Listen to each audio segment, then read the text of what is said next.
समाधानी आप लोगों को। कैसे हैं आप लोग? आई होप आप सब लोग ठीक होंगे। ये जो ब्लॉग है ये महाकाल वाले ब्लॉग के कंटिन्यूएशन में है। ये हमारी ट्रिप का डे 2 है। आज है जो हम लोग इंदौर से ओमकारेश्वर जा रहे हैं। हम लोगों को लगभग लगे होंगे 3.5 से 4 घंटे और रास्ता बहुत ही जो है खूबसूरत था। ये जो साइड में आप देख रहे हैं ये यहाँ पे भगवान की जो प्रतिमाएं हैं रखी हुई हैं। आंटी वगैरह जो है बेच रहे थे और मैंने चेकआउट किया था इन सब चीज़ों को। जो मेरे जैसे लोग होते हैं शॉपहॉलिक, वो तो अपने आप को रोक ही नहीं पाते चेकआउट करने से। तो मैंने 4-5 जगह देखा क्या मिल रहा है क्या नहीं मिल रहा। फिर मैं और भाभी जो है हम लोग घर से नहाकर आए थे। ये लोग जो है नदी में, नर्मदा नदी में जो है स्नान करने वाले थे।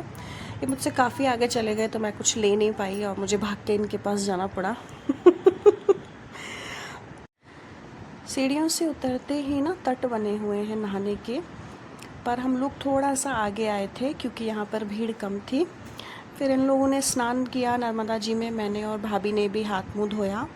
यहाँ पर ना कंस्ट्रक्शन का भी काम चल रहा था और क्योंकि मैंने साड़ी पहनी हुई थी तो मुझे चलने में थोड़ी सी दिक्कत हो रही थी।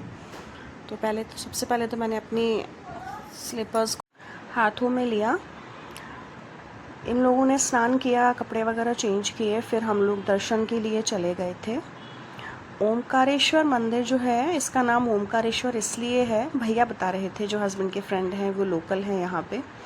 तो वो बता रहे थे कि इस जो पर्वत पर, जिस द्वीप पर ये मंदिर है ना, वो ओम की शेप में बना हुआ है, इसीलिए इसका नाम जो है ओमकारेश्वर मंदिर है।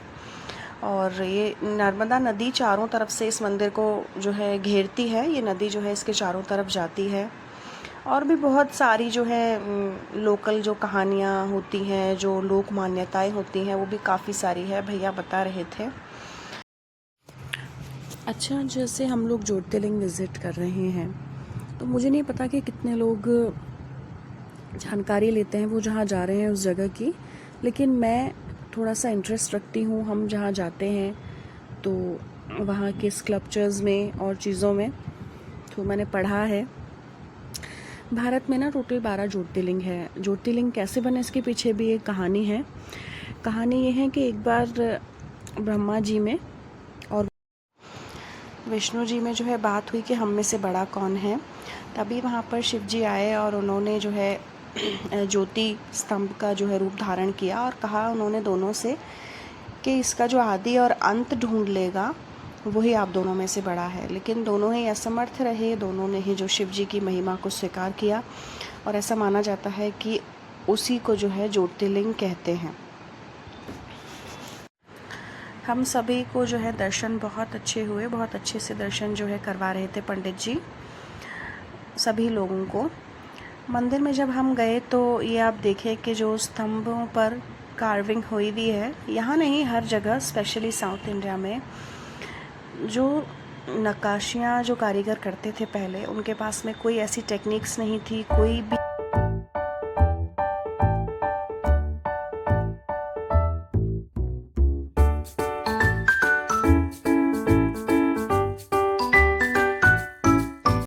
दर्शन के बाद में जब हम लोग वापस जा रहे थे तो बारिश आ गई थी। जैसे ही हम लोग ब्रिज क्रॉस करने ही वाले थे तो बारिश आ गई, इसलिए हमें थोड़ी देर रुकना पड़ा। आधा घंटा के करीब हम लोग वहाँ पर रुके होंगे। तभी ये महात्मा जी आए और इन्होंने जो है हम सभी के माथों पर चंदन लगाया। चंदन से मतलब इंस्टेंट एक इलेक्ट्रिक ठंडाई सी आ गई माथे पर। फिर उसके बाद में बारिश रुकी नहीं, उसके बाद हमें जाना ही पड़ा क्योंकि हमारी जो है ट्रेन थी। तो हम लोग थोड़ा ये थे कि हम लोग लेट ना हो जाए, तो हम लोगों ने बारिश में भीगते हुए ही जो है क्रॉस किया। फिर हम लोग यहाँ से निकल के ट्रैफिक में फंस गए।